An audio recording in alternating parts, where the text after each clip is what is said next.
नमस्कार। आज हम एक सफर पर चलने वाले हैं, 19वीं सदी के यूरोप के सफर पर। और हम ये समझने की कोशिश करेंगे कि ये जो राष्ट्र या नेशन का आइडिया है, वो आखिर पैदा कैसे हुआ। ये एक ऐसी कहानी है जिसने सच में दुनिया का नक्शा ही बदल कर रख दिया। तो चलिए शुरू करते हैं। चलिए अपनी कहानी की शुरुआत करते हैं एक बहुत ही कमाल की पेंटिंग से जो 1848 की है। इसे बनाया था एक फ्रांसीसी कलाकार फ्रेडरिक सोर्यू ने। इसमें उन्होंने एक सपना देखा था, एक ऐसी दुनिया का सपना जहां सारे देश लोकतांत्रिक हों, रिपब्लिक हो। आप देख सकते हैं कि कैसे यूरोप और अमेरिका के लोग अलग अलग देशों के झंडे लिए एक लंबी लाइन में स्टैच्यू ऑफ लिबर्टी की तरफ बढ़ रहे हैं। ये सिर्फ एक पेंटिंग नहीं थी, ये एक बहुत बड़े, एक नए विचार की पहली झलक थी। तो ये जो सपना था ना सोर्यू का, असल में वो एक यूटोपिया था, यानी एक कल्पनादर्श।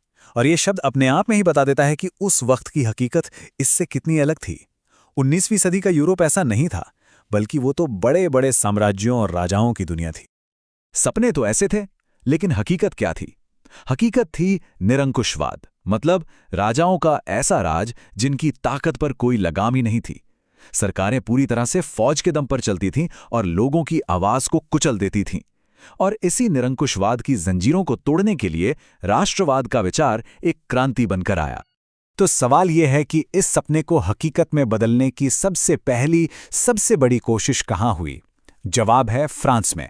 1789 की फ्रांसीसी क्रांति वो मोड़ था जिसने राष्ट्र की पूरी परिभाषा ही बदल दी। और सबसे बड़ा बदलाव क्या हुआ? सत्ता जो अब तक राजा के हाथ में थी, वो वहां से निकलकर सीधे फ्रांस के आम नागरिकों के हाथ में आ गई। क्रांति का सीधा सा ऐलान था, अब से इस देश के लोग ही राष्ट्र बनाएंगे और अपनी किस्मत का फैसला भी खुद ही करेंगे। लेकिन सिर्फ कह देने से तो लोग एक नहीं हो जाते हैं ना। लोगों के मन में हम एक हैं वाली भावना कैसे जगाई जाए? इसके लिए क्रांतिकारियों ने कई बड़े कदम उठाए। स्टूडेंट्स के लिए ये 5 पॉइंट्स याद रखने बहुत जरूरी हैं। ये एक तरह से राष्ट्र बनाने की रेसिपी है। पहला, पितृभूमि और नागरिक जैसे नए विचार लाए गए। दूसरा, राजा के झंडे को हटाकर नया तिरंगा झंडा लाया गया। तीसरा, स्टेट जनरल का नाम बदलकर नेशनल असेंबली कर दिया गया। चौथा, पूरे देश के लिए एक जैसे कानून बनाए गए। और पांचवा, फ्रेंच भाषा को पूरे राष्ट्र की कॉमन भाषा बना दिया गया। इन सब ने मिलकर एक कलेक्टिव आइडेंटिटी बनाई। अब कहानी में एंट्री होती है नेपोलियन बोनापार्ट की।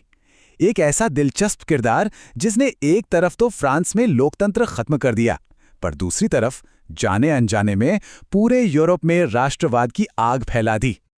नेपोलियन ने एडमिनिस्ट्रेशन को बहुत बेहतर बनाया। उसकी 1804 की नेपोलियन संहिता बहुत मशहूर है। इसने जन्म के आधार पर मिलने वाले सारे स्पेशल राइट्स खत्म कर दिए, कानून की नज़र में सबको बराबर बना दिया और लोगों की प्रॉपर्टी के अधिकार को सुरक्षित किया। ये उस जमाने के हिसाब से बहुत ही क्रांतिकारी विचार थे। लेकिन नेपोलियन हीरो था या विलेन? असल में उसके राज के 2 चेहरे थे। जहां भी उसकी सेना गई, उसने एडमिनिस्ट्रेशन सुधारा, सामंती सिस्टम खत्म किया, किसानों को आज़ादी दी। तो शुरू में लोगों ने उसका जोरदार स्वागत किया, लेकिन बहुत जल्द ही उन्हें असलियत समझ आने लगी। बले हुए टैक्स, सेंसरशिप और सबसे बुरी बात, लोगों को जबरदस्ती अपनी सेना में भर्ती करना। तो जो शुरुआती खुशी थी, वो जल्द ही दुश्मनी में बदल गई। 1815 में वाटरलू में नेपोलियन हार गया और उसके बाद यूरोप के बड़े बड़े नेताओं ने बैठकर यूरोप का नक्शा फिर से अपने हिसाब से बना दिया। ये वही नक्शा है जो वियना कांग्रेस के बाद बना, और इसी ने राष्ट्रवाद की लड़ाई के अगले दौर की जमीन तैयार की।